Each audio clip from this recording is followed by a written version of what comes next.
नमस्कार दोस्तों, मैं मृत्युंजय आपका स्वागत करता हूं हमारे इस चैनल सटीक परामर्श में। और आज की वीडियो में हम लोग बात करेंगे कि रेस्टोरेंट पेस्ट कंट्रोल का बिजनेस अगर कोई स्टार्ट करना चाहता है, यानी रेस्टोरेंट्स में या किचन्स वगैरह में बड़े जो क्लाउड किचन होते हैं, ऐसे में अगर कोई पेस्ट कंट्रोल का काम करना चाहे, उनके वहाँ पे पेस्ट कंट्रोल का सर्विस प्रोवाइड करवाना चाहे, तो उसको क्या क्या लाइसेंस चाहिए होता है और कैसे वो ये काम कर सकता है। तो देखिए, बहुत सारा पॉइंट है, बहुत सारा सिस्टम है जो आपको जानना पड़ेगा काम करने के लिए। सर्विस प्रोवाइडिंग अलग बात है और कॉर्पोरेट सर्विस प्रोवाइडिंग अलग बात है, दोनों में बहुत फ़र्क होता है। तभी जाके मान लीजिए थोड़ा सा कंप्लाइंसेस और जो चीज़ें हैं फॉलो करनी पड़ती हैं। तो देखिए, अगर आप मान लीजिए बड़े रेस्टोरेंट में काम करते हैं, तो इसका सबसे बड़ा फ़ायदा क्या है कि ये जो रेस्टोरेंट है ये मंथली या बाई वीकली हमेशा जो कॉन्ट्रैक्ट करते हैं, खासकर अगर आप हेल्दी तरीके से इनके यहाँ पे पेस्ट कंट्रोल का काम करते हैं, क्योंकि ये फूड से रिलेटेड आइटम है। बहुत सारा फंगस, बहुत सारी चीज़ें यहाँ पे होती हैं, खाने बनती हैं, सब्जियाँ रहता है, बहुत सारा चीज़ रहता है।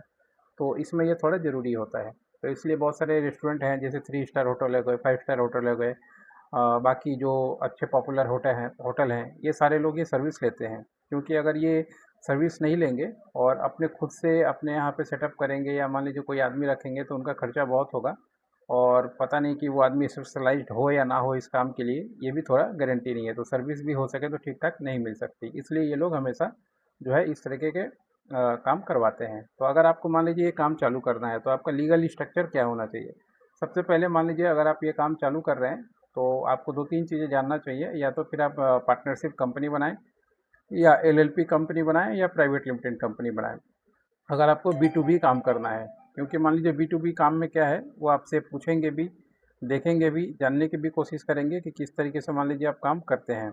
और बड़ी कंपनियां हमेशा जो है आपका जीएसटी डॉक्यूमेंटेशन बहुत सारा चीज़ देखेगी, आपका ऑब्जेक्टिव देखेगी, फिर जाके मान लीजिए आपसे काम हो पाएगा। तो इस तरीके से सिर्फ एक ट्रेड लाइसेंस बना के वहाँ जाएंगे तो काम नहीं होगा। ये आप कोई हाउस होल्ड में सप्लाई नहीं कर रहे हैं, ये जो काम आप कर रहे हैं बी टू बी का काम कर रहे हैं। तो आपको प्राइवेट लिमिटेड कंपनी बनाइए या एलएलपी बनाइए या पार्टनरशिप डीड बनाइए, कि इसमें बहुत सारा ऑब्जेक्टिव दिया रहता है जो आपको मैच कर जाएगा और बहुत जगह पे आप काम कर पाएंगे। मान लीजिए एक सिटी में बहुत जगह ऑफिस खोलना पड़े या दूसरे शहर में काम करना पड़े या गवर्नमेंट का दूसरा स्टेट में जाके काम करना पड़े, तो अगर ये डॉक्यूमेंट्स नहीं होगा तो आपका तो होगा नहीं। एलएलपी बनाइए, प्राइवेट लिमिटेड या पार्टनरशिप, उसके बाद उसका जीएसटी निकालिए और फिर जो है आप उसका उद्यम निकालिए, आईएसओ 14000 लीजिए, आईएसओ 22000 लीजिए, ट्रेडमार्क लीजिए, उद्यम का लाइसेंस लीजिए और डीएससी लीजिए। अगर गवर्नमेंट के साथ काम करना चाहते हैं तो डीएससी भी मांगेगा टेंडर अप्लाई के लिए, और आपका जो है आईटीआर भी मांगता है। तो ये बेसिक चीज़ है, ये आपके पास होना चाहिए। बहुत जगह आप गवर्नमेंट में काम करेंगे तो 3 साल का आईटीआर भी मांग लेगा, और आईआरसीटीसी में तो अच्छा खासा इसका रिक्वायरमेंट होता है ऐसी कंपनियों का देखने के लिए। ये बेसिक लाइसेंस है। ये अगर मान लीजिए आपका आप इंडियन नागरिक हैं और आपका आधार कार्ड, पैन कार्ड, आपका जहाँ ऑफिस है वहाँ का एड्रेस, बिजली का बिल, टैक्स का पेपर, खजना पर्चा, ये सारा कुछ है, तो आप आसानी से बना सकते हैं। और ये काम हम लोग करते हैं पूरे इंडिया में। कोई भी अगर पेस्ट कंट्रोल, खासकर ये रेस्टोरेंट पेस्ट कंट्रोल का काम करना चाहे, तो उसके लिए ये लाइसेंसिंग का पार्ट, कंपनी बनाना और जो जो चीज़ बोला ये करते हैं, हम लोग देते हैं। इसके बाद 2 चीज़ें और आती हैं। एक आता है आपको केमिकल स्टोरेज का लाइसेंस और दूसरा आता है आपका टेक्निकल क्वालिफिकेशन और पेस्ट कंट्रोल का लाइसेंस। तो देखिए, टेक्निकल पेस्ट कंट्रोल का लाइसेंस के लिए, एप्लीकेशन के लिए आपको, अगर मान लीजिए खुद आपके पास बीएससी का डिग्री है, बीएससी इन केमिस्ट्री और बीएससी इन एग्रीकल्चर, या फिर आपने जो कोर्स किया हुआ है National Institute of Plant Health Management या Central Food Technology Research Institute, ये 2 जगह से अगर आपने कोर्स किया हुआ है, तो आप आसानी से अपना जो नंबर होगा, सर्टिफिकेट का नंबर होगा, उसके ऊपर आप एप्लीकेशन कर सकते हैं डायरेक्टर ऑफ एग्रीकल्चर अपने स्टेट में, यानी एग्रीकल्चर डिपार्टमेंट में, उसमें आप एप्लीकेशन कीजिएगा। तो वो लोग आपका डिग्री देखेंगे और आपका कंपनी का पेपर देखेंगे, उसके बिहाफ पे आपको इशू करेंगे सर्टिफिकेट। और अगर मान लीजिए आपके पास डिग्री नहीं है, तो बहुत सारे लोग हैं, ऐसे थोड़ी है कि हर एक डॉक्टर ही नर्सिंग होम खोल के बैठा हुआ है। बहुत सारे डॉक्टर ऐसे हैं जो नर्सिंग होम खोलने का पैसा नहीं है। बहुत सारे ऐसे पैसे वाले लोग हैं जिनके पास जो डॉक्टर नहीं है।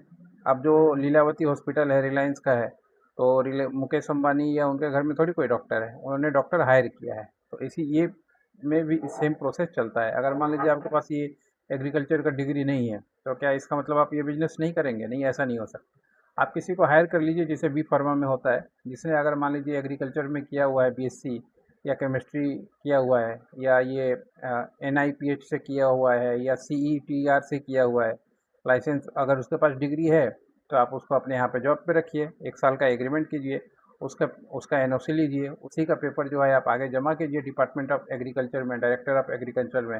फिर वहाँ से आपको पेस्ट एंड कंट्रोल का लाइसेंस मिल जाएगा और केमिकल स्टोरेज का भी लाइसेंस मिल जाएगा। ये करके फिर आप जो है अपने यहाँ पे बाकी जो लाइसेंस बताया आपको, आप काम कर सकते हैं। अब मार्केटिंग आपके ऊपर है, आप किस तरीके से मार्केटिंग कर रहे हैं। B2B मार्केटिंग करेंगे तो मान लीजिए बड़े बड़े ऑफिसेस में आपको विजिट भी करना पड़ेगा, टेली मार्केटिंग भी कराना पड़ेगा, यूट्यूब फेसबुक ये सब पे एडवर्टाइजमेंट भी कराना पड़ेगा अपनी कंपनियों का, तभी तो आपके पास मान लीजिए टेंडर आएगा या काम आएगा। उसके अलावा आजकल क्लाउड किचन भी बहुत चलता है, जब से ये मान लीजिए ऑनलाइन खाने का बहुत ज़्यादा आपका फेमस हुआ है काम, तो स्विगी हो गया, ब्लिंकिट हो गया या मान लीजिए आपका जोमेटो हो गया, इसमें बहुत सारे लोग क्लाउड किचन का काम करते हैं। बहुत सारे लोग रेलवेज़ का कैंटीन का काम करते हैं बाकी जगह पे, तो इन लोगों को आप आराम से टारगेट कर सकते हैं, कांटेक्ट कर सकते हैं, क्योंकि इन लोगों को ये सर्विस देना ही पड़ता है और इन लोगों को अपने ऑडिट में दिखाना पड़ता है। तो ये काम आराम से, ये जो तरीका बताया, ये तरीके से आप कर सकते हैं। अगर हमसे बात करना है B2B बिजनेस से रिलेटेड या मान लीजिए इससे लाइसेंस से रिलेटेड, या आपको कोई कन्फ्यूज़न है तो टाइम बुक कर सकते हैं। 1500 रुपये हम लोग लेते हैं आधे घंटे का। इसमें आपको जो भी गाइडेंस है दे देंगे, क्योंकि हर एक आदमी का गाइडेंस जो है अलग होता है, स्टेट अलग होता है और सब्जेक्ट अलग होता है, सवाल अलग अलग होता है। इसीलिए टाइम बुक करके कॉल करें, फिर बात करें, बाकी का काम जो है इसके बाद कराया जाएगा। आज के लिए इतना ही। नमस्कार।